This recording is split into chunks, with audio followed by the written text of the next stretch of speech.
Assalamualaikum warahmatullahi wabarakatuh. Saya Dr. Nurmiati Amir, spesialis kedokteran jiwa konsultan. Saat ini saya bekerja di Rumah Sakit Cipto Mangunkusumo dan menjadi dosen di FKUI. Dan pada hari ini saya akan berbagi dengan semua yang mendengarkan pembicaraan saya ini tentang gangguan bipolar. Gangguan bipolar cukup sering kita temukan karena dia ada dalam masyarakat sekitar 0,6% sampai 1%. Jadi jumlahnya cukup banyak di dalam masyarakat. Jadi saya akan memberikan penjelasan mengenai apa itu gangguan bipolar, apa penyebabnya, bagaimana pengobatannya, dan bagaimana pencegahannya supaya gangguan bipolar bisa tetap produktif dan tetap bisa bergaul dalam masyarakat dengan baik. Gangguan mood bipolar itu adalah salah satu gangguan jiwa yang mana gangguannya itu terutama adalah di mood. Mood itu adalah perasaan, ya. Jadi suasana perasaan yang menetap, yang berlangsung lama, yang bisa mempengaruhi cara orang berpikir, cara orang berperilaku, itu disebut mood. Jadi gangguan bipolar itu adalah salah satu gangguan mood. Nah, sekarang apa tanda-tanda gangguan bipolar itu? Jadi gangguan bipolar itu kita bisa bagi, ada gangguan bipolar 1, ada gangguan bipolar 2. Nah, gangguan bipolar 1 itu ditandai dengan adanya episode manik, adanya episode depresi, adanya episode campuran. Jadi orang bisa mengalami episode manik. Nah, sekarang apa tanda-tandanya episode manik? Episode manik itu ditandai dengan perasaan gembira yang luar biasa. Jadi bukan gembira yang biasa, tapi ini gembiranya sangat luar biasa. Kemudian adanya energi yang sangat meningkat. Jadi dia merasa sangat kuat, ya, sangat energik. Kemudian juga pembicaraannya banyak. Jadi berbicara cepat, isi pembicaraannya juga banyak, dan kadang-kadang pembicaraan itu melompat dari satu topik ke topik lain. Kemudian pasien juga merasa percaya diri berlebihan. Ide-idenya sangat banyak, misalnya ingin melakukan ini, melakukan itu, macam-macam yang terpikir oleh dia. Kemudian pasien juga tidak butuh tidur. Jadi karena dia merasa bersemangat terus-menerus, dia tidak ada capek-capeknya, tidak ada letihnya, sehingga dia tidak butuh tidur. Jadi tidak sama dengan orang insomnia yang mengeluh tidak tidur. Pada pasien bipolar, kalau bisa hendaknya hari ini siang aja terus-menerus, karena dia memang tidak capek dan tidak perlu tidur. Kemudian dia juga merasa pikirannya melompat dari satu topik ke topik lain, ya. Dia tidak bisa konsentrasinya sangat buruk, ya. Kemudian dia bisa berdandan berlebihan, ya, sangat menor, kadang-kadang tidak sesuai dengan seperti apa dia biasanya. Dan ada kalanya dia menjadi sangat boros, ya, tidak seperti biasanya, bisa menghabiskan uang sangat banyak gitu, ya, belanja hal-hal yang tidak diperlukan. Kadang-kadang seksual pasien itu juga meningkat, ya, jadi dia sangat terini dengan seksual, ya, jadi mungkin dia mengelaborasi di internet hal-hal yang terkait dengan seksual, atau kadang-kadang malah dia memang melakukan hubungan seksual yang tidak aman. Malah dia mencari orang-orang untuk melakukan hubungan seksual. Kadang-kadang dia pergi ke tempat-tempat yang bisa melakukan hubungan seksual dengan sangat bebas, bisa seperti itu. Dia juga bisa melakukan tindakan-tindakan yang tidak terkontrol ya. Kadang-kadang dia bisa ngebut di jalan raya. Jadi ada tindakan-tindakan yang akan merugikan dirinya sendiri. Nah, itu adalah namanya episode manik. Kadang-kadang dalam episode manik itu, dengan begitu beratnya episode manik itu, timbul gejala psikotik. Nah, sekarang apa itu gejala psikotik? Ya, pasiennya misalnya dia mempunyai waham. Waham itu adalah suatu kepercayaan yang tidak masuk akal, yang tidak sesuai dengan fakta, tetapi pasiennya sangat percaya bahwa itu benar adanya. Misalnya dia bukan seorang presiden, tapi dengan kekeh dia mengaku dirinya seorang presiden. Jadi ada suatu gejala psikotik namanya. Atau kadang-kadang pasien itu melihat bayangan-bayangan atau mendengar suara-suara yang tidak ada sumbernya. Mungkin suara-suara itu memberikan spirit atau dorongan kepada dia, atau suara-suara itu memberikan pujian, atau bisa juga suara-suara itu memberikan komentar-komentar yang negatif kepada dirinya. Nah, itu episode manik. Tapi ada lagi kalanya datang episode depresi, ya, jadi bisa berpindah ke episode depresi. Nah, sekarang apa gejala-gejala depresi? Gejala-gejala depresi itu yang utama adalah perasaan sedih, ya. Perasaan sedih yang dialami terus-menerus sepanjang hari, ya. Jadi pasien mudah menangis. Kemudian pasien juga merasa kehilangan tenaga, tidak ada tenaga, tidak ada minat apa-apa. Pasien merasa tidak mau bergaul dengan orang, jadi dia mengisolasi dirinya. Pasien merasa tidak percaya diri. Bisa pasien merasa bersalah, merasa hidupnya tidak berguna, nafsu makannya kurang, tidurnya sulit ya, atau malah kadang-kadang tidur menjadi lebih banyak. Dia tidur aja sepanjang hari. Makan juga begitu. Kadang-kadang dia bisa makan lebih banyak. Jadi tidur lebih banyak atau tidur sedikit, atau makan lebih banyak atau makan lebih sedikit. Ada rasa bersalah yang tidak pada tempatnya. Berpikir tentang hal-hal yang negatif. Kadang-kadang konsentrasi begitu buruknya sehingga dia tidak bisa membuat suatu keputusan, selalu ragu-ragu dan tidak bisa bekerja. Dan tidak jarang mereka mempunyai pikiran-pikiran tentang kematian, merasa bahwa hidup ini tidak ada gunanya, dan ada kalanya memang berpikir untuk bunuh diri. Dan tidak jarang kita menemukan bahwa pasien bisa melakukan tindakan bunuh diri dan berakhir dengan kematian. Itu adalah episode depresi. Ada satu lagi episode yang bisa terjadi pada bipolar, yaitu kita menyebut episode campuran. Gejalanya adalah campuran antara gejala depresi tadi dengan gejala manik, ya.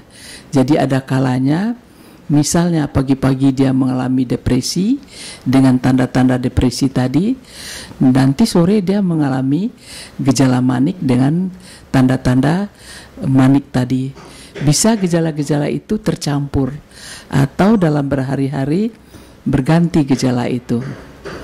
Nah, satu episode manik itu adalah 1 minggu, dan satu episode depresi itu adalah 2 minggu, minimal 2 minggu, dan satu episode campuran itu minimal 1 minggu. Jadi orang mengalami gangguan bipolar itu bisa mengalami, mungkin di awal-awal adalah episode depresi, terutama pada perempuan. Perempuan sering datang dengan episode depresi lebih awal, biasanya pada usia lebih muda, usia belasan, dan biasanya gejala depresi itu berat ya, dan sering disertai dengan gejala psikotik tadi, dan usia itu jauh lebih muda. Dan pada laki-laki, episode yang awal itu biasanya adalah episode manik, ya, berbeda dengan perempuan. Itu pada laki-laki.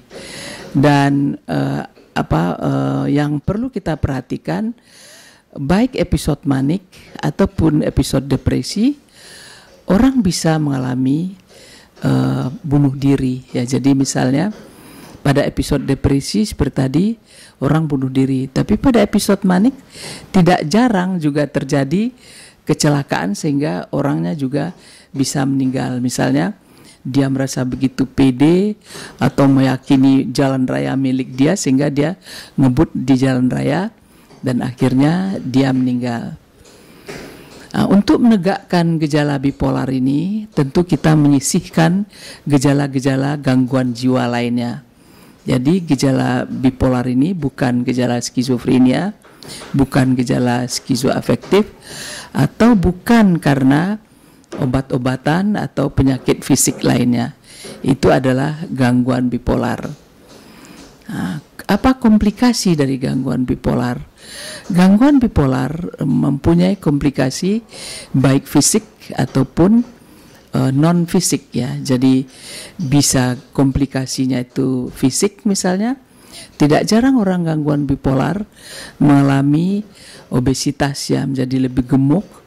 Orang gangguan bipolar mengalami hipertensi. Orang gangguan bipolar mengalami penyakit kencing manis. Jadi bisa mengalami penyakit jantung. Itu komplikasi pertama. Tapi bisa juga komplikasinya itu gangguan jiwa sendiri. Misalnya komplikasinya orang menjadi ketergantungan narkoba. Kenapa? Misalnya pada kondisi depresi, orang itu mengatasi depresinya dengan meminum alkohol. Tidak jarang seperti itu. Sehingga lama-lama dia menjadi ketergantungan alkohol. Sehingga kita menyebutnya dia mengalami dua penyakit.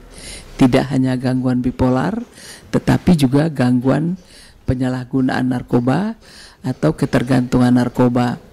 Begitu juga ketika manik, tidak jarang pasien itu karena dia begitu happy, dia mencari, dia bisa masuk ke dalam diskotik atau ke tempat-tempat di mana narkoba bisa ditemukan. Dia menggunakan narkoba karena dia merasa happy dan dia mencari zat-zat yang seperti itu, sehingga dia juga bisa menjadi gantungan narkoba. Jadi bisa dual diagnosis ya. Nah, yang perlu juga diperhatikan, gangguan bipolar kadang-kadang memang tidak berdiri sendiri ya. Jadi dia bisa bersamaan dengan gangguan cemas ya. Jadi dengan gangguan panik ya. Gangguan panik ini misalnya tiba-tiba orang berdebar-debar ya, nafas sesak ya, pendek nafasnya, sakit kepala, rasa mau pingsan, seperti rasa mau mati mendadak gitu ya, dingin, panas dingin seluruh tubuh atau menjadi lebih pucat. Sering juga ada berkomorbid dengan gangguan cemas. Jadi gangguan bipolar ini kita juga harus evaluasi gangguan-gangguan jiwa lainnya karena sering dia berkomorbid. Nah, apa dampak kalau dia berkomorbiditas ya, artinya dia berbarengan dengan penyakit lain?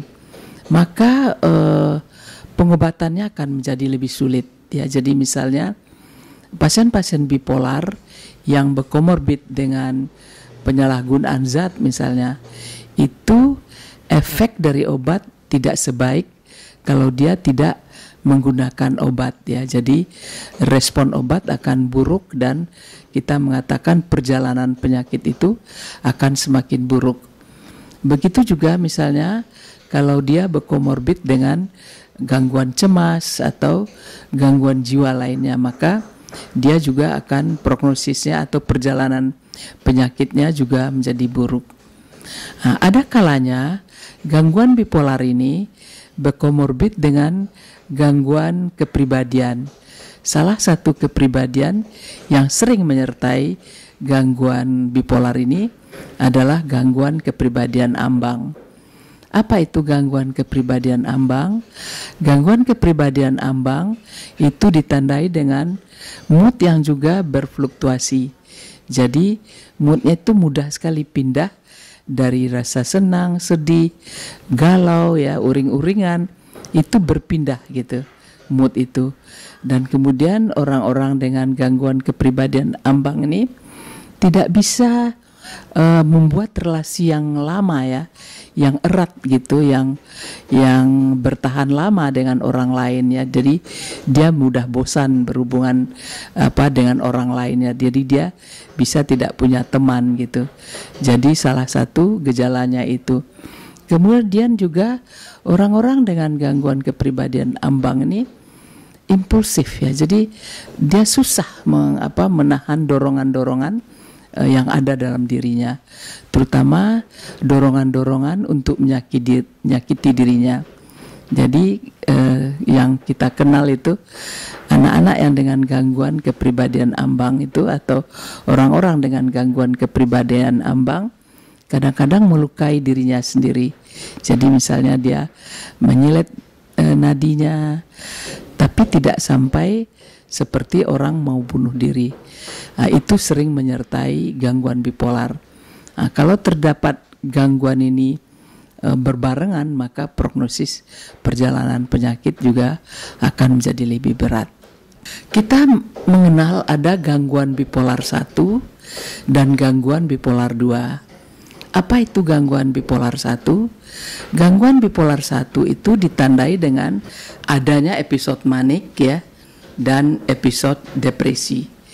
Jadi episode itu berpindah-pindah ya, mungkin manik pindah ke depresi, kemudian depresi pindah lagi ke manik, bisa seperti itu.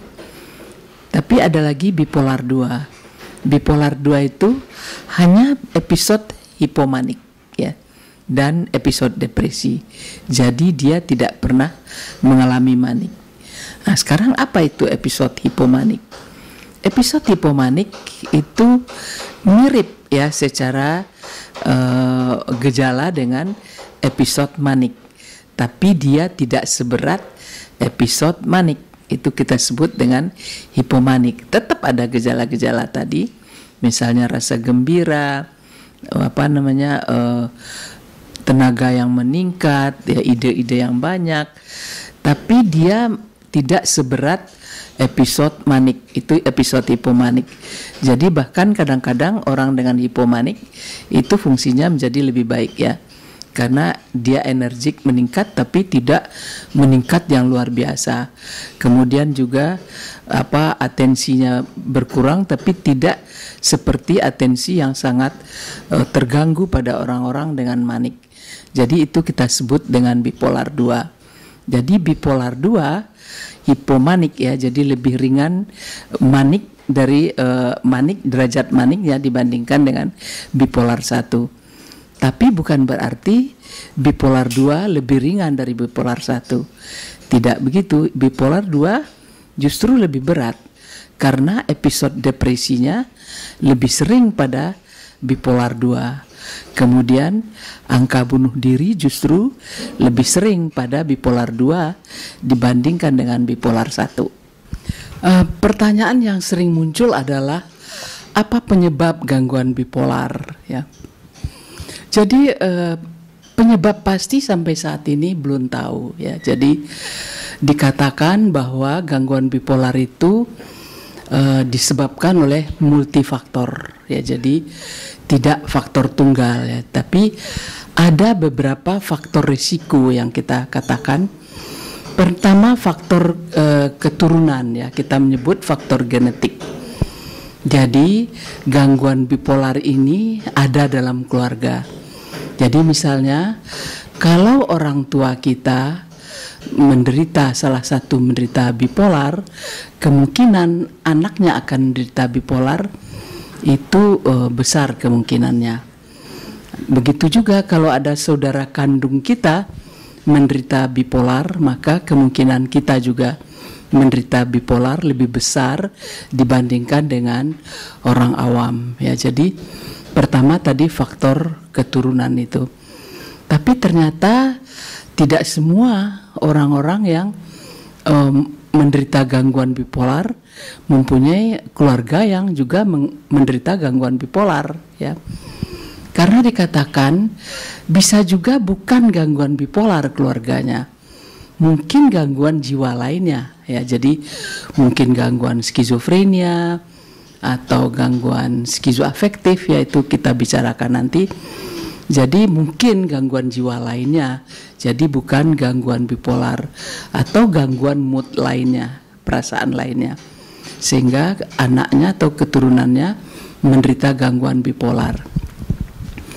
Banyak faktor yang dikatakan ya, jadi misalnya trauma-trauma yang dialami oleh janin dalam kandungan ya. Jadi misalnya dikatakan bahwa ibunya menderita penyakit tertentu ketika dia hamil ya. Jadi misalnya ibunya menderita darah tinggi atau ibunya menderita keracunan kehamilan ya, sehingga bayi terganggu, atau bayi ini kekurangan oksigen. Kekurangan oksigen bisa karena ibu menderita penyakit-penyakit tadi seperti penyakit darah tinggi ya, atau mungkin gangguan plasenta ya. Plasenta ini gangguan dari plasenta itu sehingga kurang darah ke otak janin, bisa terjadi hal seperti itu.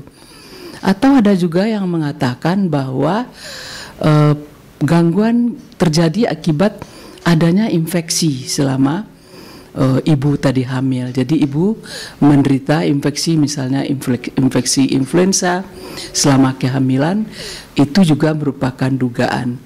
Ada juga dugaan yang mengatakan kekurangan makanan ya. Jadi ibu-ibu yang ketika hamil makanannya begitu buruknya ya, mungkin karena nafsu makan yang terlalu buruk atau muntah yang terlalu hebat gitu, sehingga dikatakan dia menderita kekurangan makanan yang sangat bermakna. Diduga itu juga bisa menimbulkan sebagai penyebab gangguan bipolar.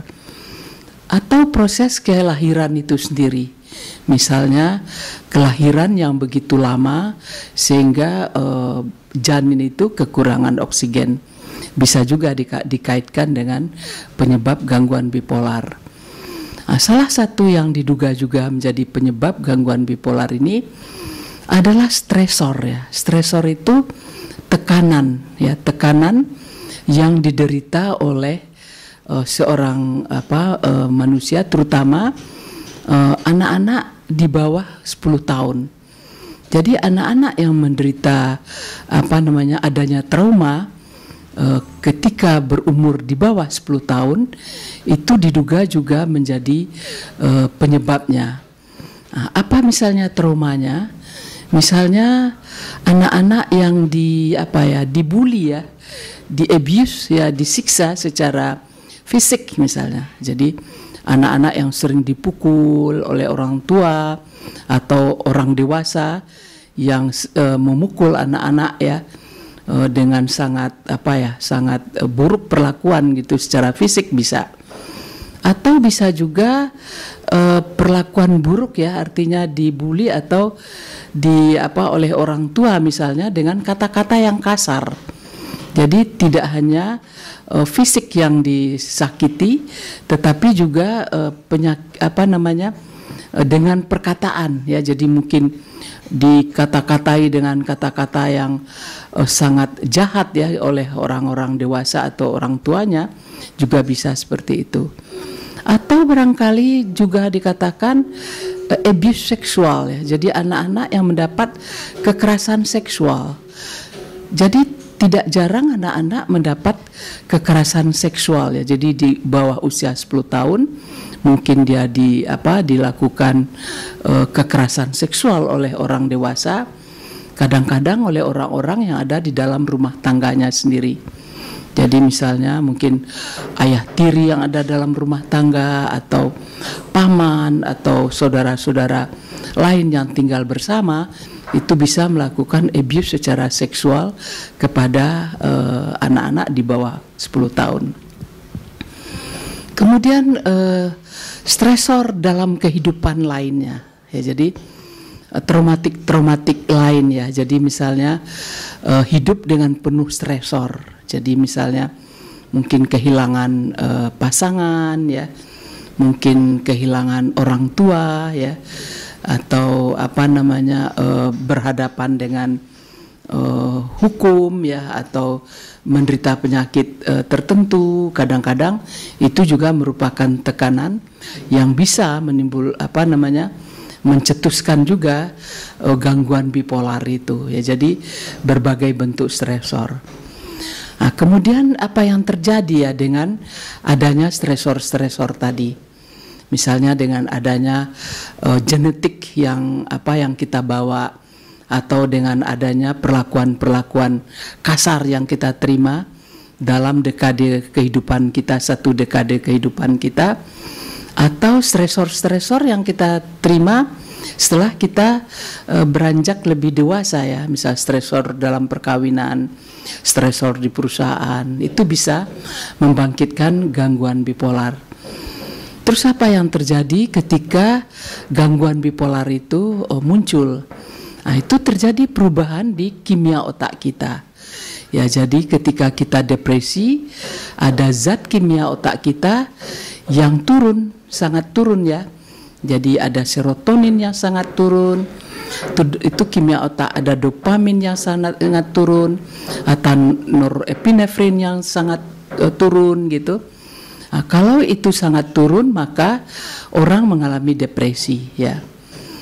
Atau sebaliknya ya, misalnya kimia otak kita terlalu berlebihan sehingga kita menjadi gembira luar biasa yang tidak masuk akal gembiranya.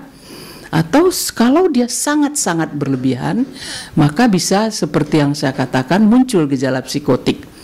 Mungkin orang berhalusinasi ya, mendengar suara-suara yang tidak jelas sumbernya, atau melihat bayangan-bayangan yang tidak ada sumbernya, atau mempunyai kepercayaan-kepercayaan yang tidak masuk akal ya. Mungkin dunia akan kiamat, atau akan menjadi presiden, atau akan dibunuh oleh orang yang tidak sesuai dengan fakta. Jadi kimia otak kita bisa mengalami perubahan. Nah, pada orang bipolar, gangguan kimia otak ini yang tidak seimbang ya, jadi dia juga bisa berfluktuasi seperti pada orang-orang yang sesuai dengan gejala-gejala tadi. Jadi mungkin ketika depresi dia turun, ketika manik dia meningkat. Nah, fluktuasi itu yang perlu kita atasi dengan pengobatan. Ditanyakan bagaimana mengenai pengobatan gangguan bipolar. Pengobatan gangguan bipolar harus komprehensif ya. Komprehensif maksudnya harus lengkap ya. Jadi tidak cukup hanya obat ya. Jadi ada beberapa modalitas pengobatan yang perlu diberikan kepada orang-orang dengan gangguan bipolar. Jadi yang pertama adalah pengobatan menggunakan obat-obat ya. Yang kedua, menggunakan kita sebut psikoterapi, psikoedukasi, dan rehabilitasi ya. Jadi obat-obatnya apa gitu? Kenapa harus perlu obat?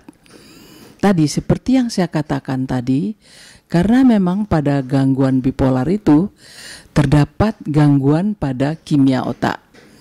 Jadi untuk mengembalikan kimia otak itu menjadi stabil, kita menggunakan obat-obat yang kita golongkan ke dalam mood stabilizer. Jadi stabilisator mood. Nah, sekarang apa aja yang termasuk ke dalam stabilisator mood ya. Jadi ada beberapa obat yang dipakai untuk stabilisator mood. Jadi pertama adalah lithium, ada valproat, ada carbamazepin ya. Ada juga obat-obat antipsikotik yang juga dikatakan obat yang tergolong stabilisator mood. Jadi di sini berbagai macam bentuk antipsikotik ya. Jadi bisa olanzapin, bisa risperidon, bisa aripiprazol dan clozapin. Kita juga bisa menggunakan antidepresan ya. Jadi ada berbagai juga jenis antidepresan yang kita gunakan. Nah, bagaimana pengobatannya ini? Ada beberapa fase pengobatan pada gangguan bipolar itu. Yang pertama pada fase akut ya. Fase akut misalnya pada ketika dia manik, dia begitu gaduh gelisah, dia tidak tidur, mungkin dia juga marah-marah pada orang manik. Bisa juga kita menyebut dia irritable. Irritable itu uring-uringan. Dia marah-marah ya, jadi mungkin dia lari dari rumah ya, sehingga dia harus mendapat perawatan.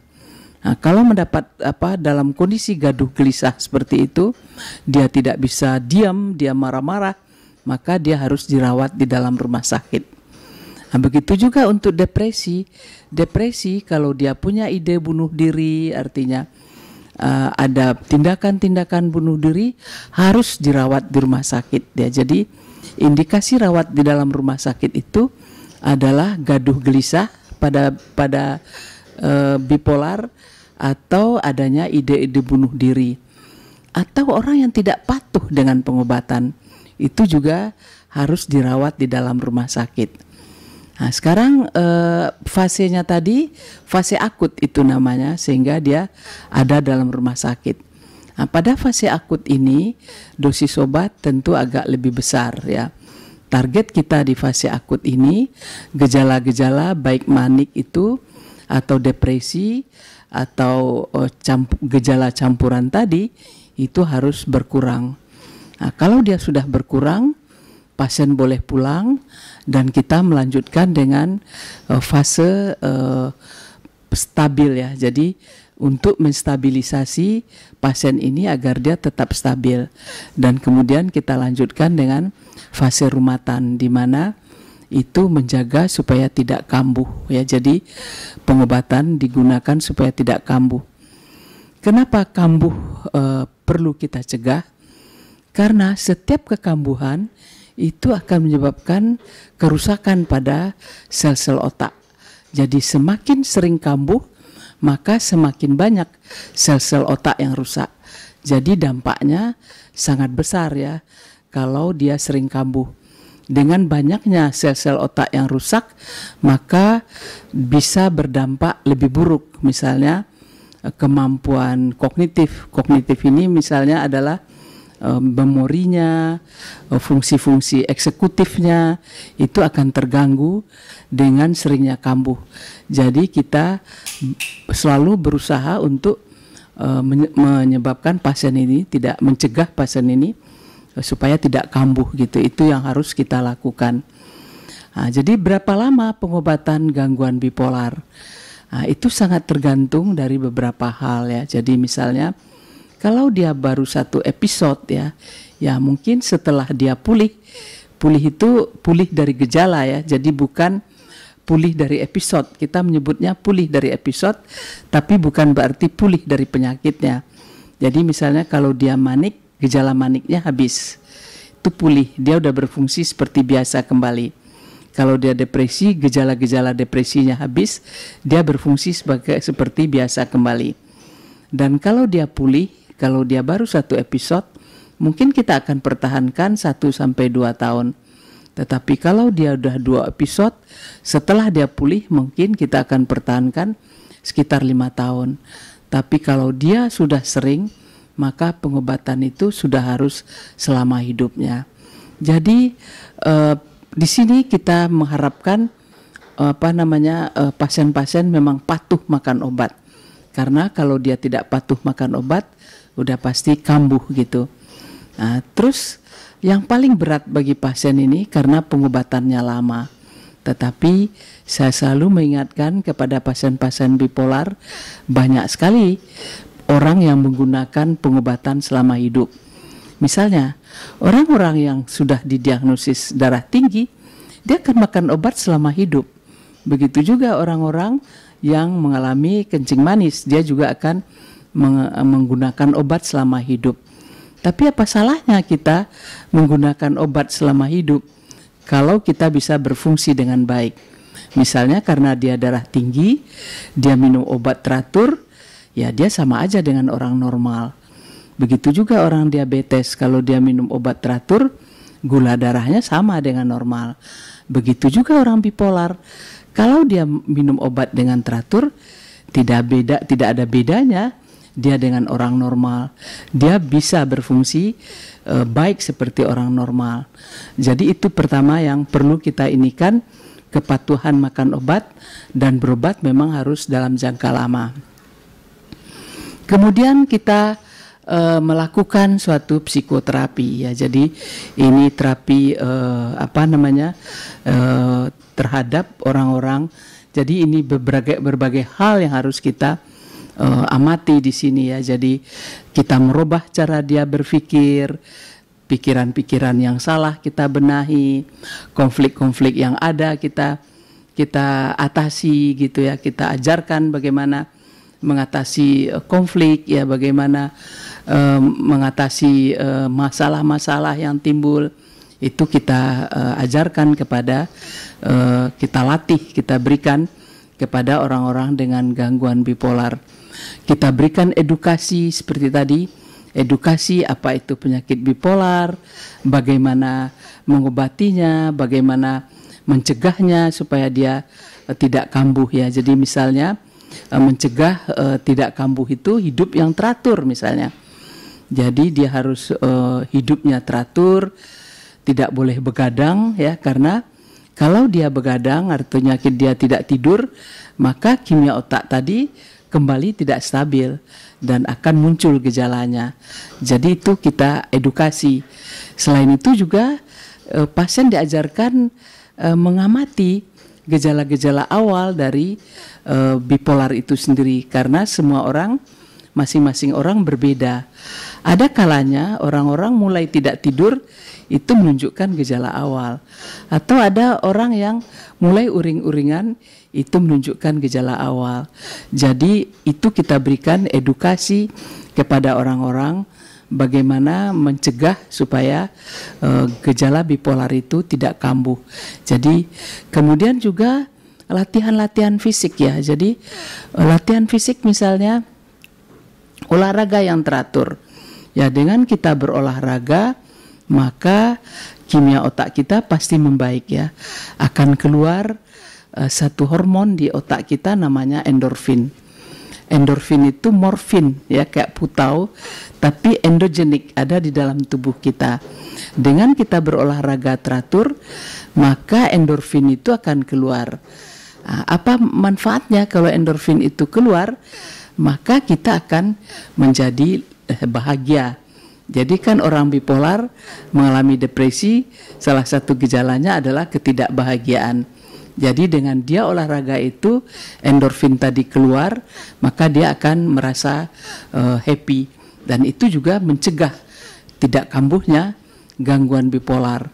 Kemudian juga menjaga fisik ya, supaya misalnya makan yang baik gitu ya, yang gizi yang seimbang ya. Karena orang bipolar cenderung gemuk ya. Jadi cenderung senang memakan makanan yang manis, yang mengandung karbohidrat. Jadi dia sering cenderung gemuk. Jadi justru itu juga menjaga makanan ya, supaya dampak dari bipolar tadi seperti saya katakan, dia bisa mengalami obesitas, bisa mengalami penyakit jantung, stroke dan lain-lain. Jadi dampak itu harus kita pikirkan dengan menggunakan atau memakan makanan yang lebih baik ya. Terus kemudian tidak mudah ya, artinya harus belajar bagaimana mengkop stresor ya, karena gangguan bipolar ini adalah gangguan mood, gangguan perasaan. Jadi perasaan orang gangguan bipolar itu lebih rapuh ya daripada orang-orang yang tidak bipolar. Jadi mungkin stresor kecil pada orang bipolar itu lebih bermakna dibandingkan dengan orang-orang yang tidak bipolar. Jadi dia harus mengenal apakah ini stresor atau tidak. Kalau dia berpikir itu suatu stresor, maka dia harus berusaha mengatasi stresor itu. Kalau tidak ya dia harus datang ke dokternya untuk membahas tentang stresor itu.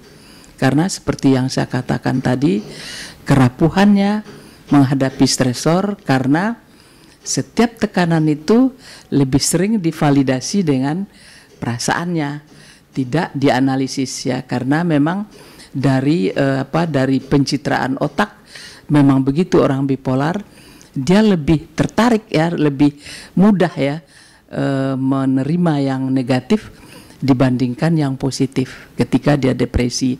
Jadi dia harus belajar mengenal sesuatu itu stresor apa tidak. Kalau itu stresor, mungkin dia harus meningkatkan obatnya kembali atau dia harus mendatangi dokternya untuk membahas tentang stresor itu.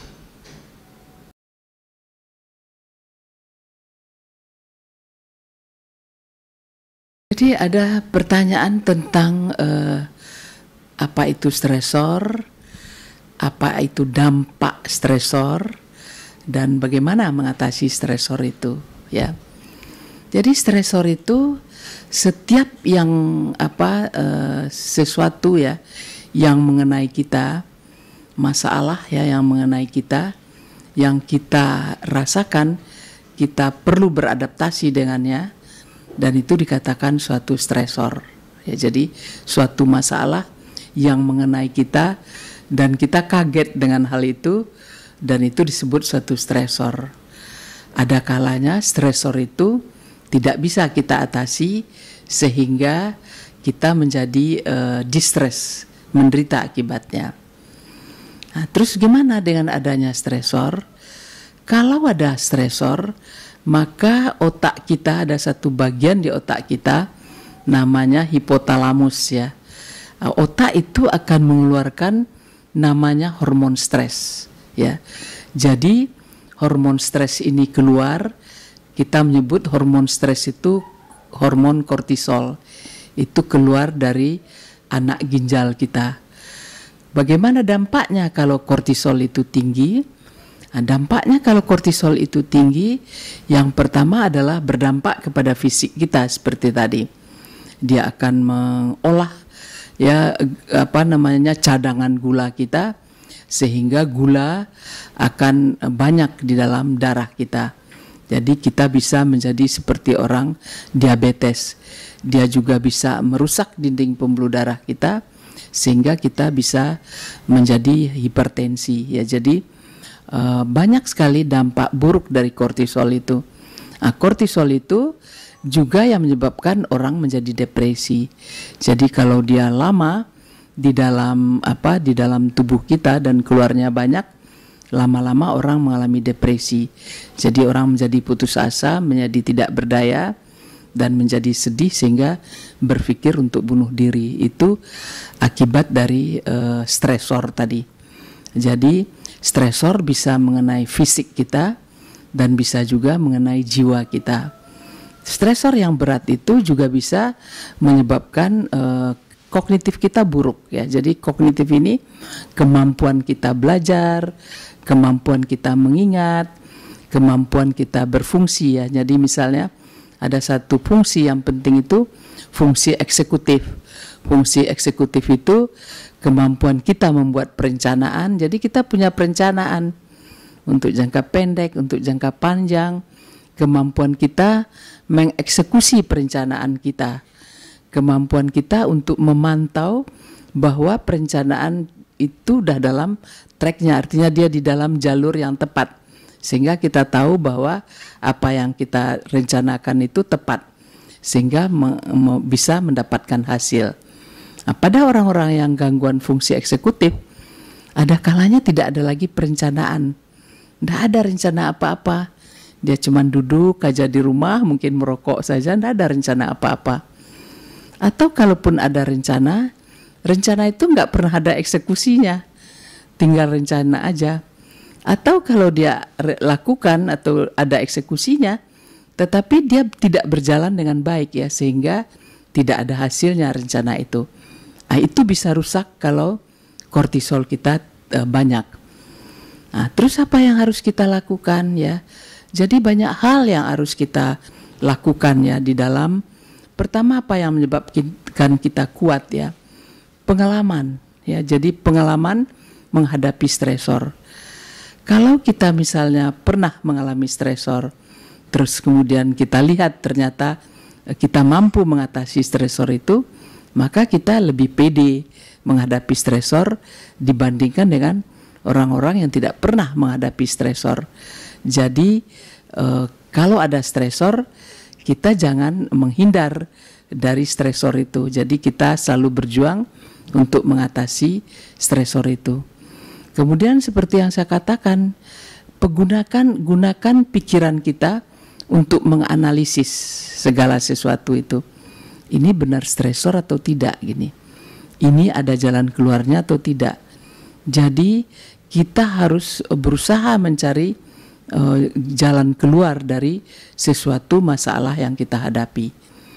Kalau misalnya memang kita tidak bisa mencari jalan keluarnya, mungkin kita harus meminta bantuan ahli untuk mencari jalan keluar dari stresor yang kita hadapi. Nah, kemudian apa yang membuat kita kuat juga? Kepribadian kita. Kita mempunyai kepribadian yang tangguh nggak gitu? Jadi kita tidak ada gangguan kepribadian, kita cukup matang. Ya, jadi kalau orang-orang dengan gangguan kepribadian, misalnya memang orang yang selalu tergantung kepada orang lain gitu, itu gangguan kepribadian, misalnya dependen, atau orang-orang yang selalu maunya dipuja oleh orang lain gitu, atau orang-orang yang yang antisosial gitu, itu justru lebih lebih rentan untuk terjadinya penderitaan bila menghadapi suatu stresor. Jadi pengembangan kepribadian atau membuat kepribadian kita lebih kuat, lebih matang, itu sangat diperlukan sehingga kita menjadi orang yang tangguh menghadapi stresor. Tapi kalau seperti saya katakan tadi, kalau memang kita tidak mampu menghadapi stresor itu, tentu kita pergi ke ahlinya untuk mendapat bantuan mencari solusi dari stresor kita itu. Salah satu tentu kita harus belajar bagaimana cope terhadap suatu stresor, karena tidak mungkin kita hidup tanpa stresor. Tapi sebaik-baik kita adalah orang yang mampu menghadapi stresor, bukan yang lari dari stresor. Ya, jadi yang harus diperhatikan lingkungan barangkali ya, artinya keluarga ya, atau masyarakat ya, mengenal juga gejala-gejala gangguan bipolar ini. Seperti tadi, mungkin barangkali ketika dia manik, yang tadinya mungkin pakaiannya sangat sopan, ketika manik dia bisa berpakaian sangat seronok gitu ya, atau barangkali dia bisa tidak tidur, atau dia bisa marah-marah, dan itu harus dipahami juga oleh lingkungan ya. Kemudian ketika depresi, dampak depresi itu misalnya dia hanya tidur aja, banyak keluarga mengatakan dia kok pemalas gitu, atau dia menarik diri, atau dia tidak mau beraktivitas gitu. Nah, keluarga menduga dia malas gitu. Nah, ini kadang-kadang yang membuat terlambatnya gangguan bipolar ini dibawa ke rumah sakit ya, karena dianggap keluarganya hanya malas. Dia malas saja, tidak mau bergerak. Padahal orang depresi itu tidak punya tenaga, tenaganya tuh habis ya, habis tadi karena kimia otak yang turun itu, tidak ada tenaga. Jadi bukan dia malas gitu. Jadi ini yang harus dipahami juga oleh keluarga, itu bukan suatu kemalasan ya.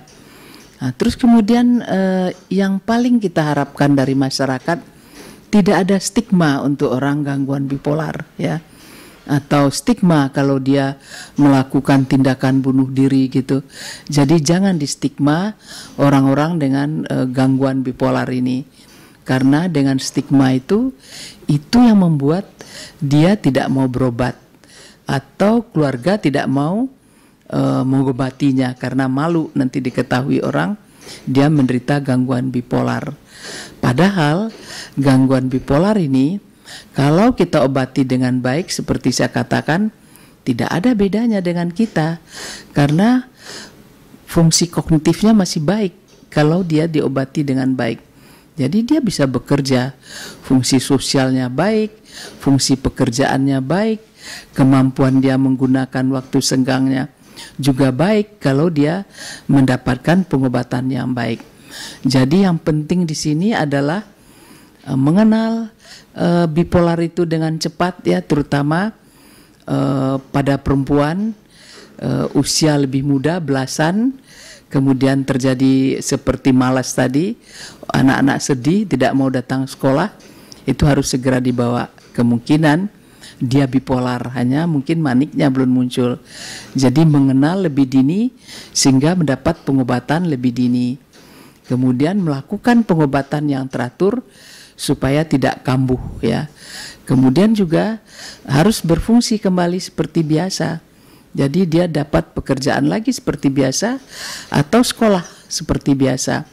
Karena orang bipolar yang bekerja, kekambuhan jauh lebih jarang dibandingkan orang bipolar yang tidak bekerja. Jadi dia tetap bekerja seperti biasa atau dia harus mencari pekerjaan supaya bipolarnya menjadi lebih baik. Jadi dia tidak hanya di rumah saja menghitung-hitung pikirannya hanya kembali gimana depresi, gimana manik, bagaimana malunya dia, tidak itu. Tapi dia bekerja sehingga pikirannya bisa teralih dan itu bisa memperbaiki bipolar itu sendiri. Ya, jadi saya tutup, tidak usah khawatir, artinya yang penting adalah berobat secara teratur, minum obat secara teratur, dan lakukan hal-hal pencegahan ya supaya tidak kambuh gangguan bipolar itu. Demikianlah saya tutup dengan Assalamualaikum warahmatullahi wabarakatuh.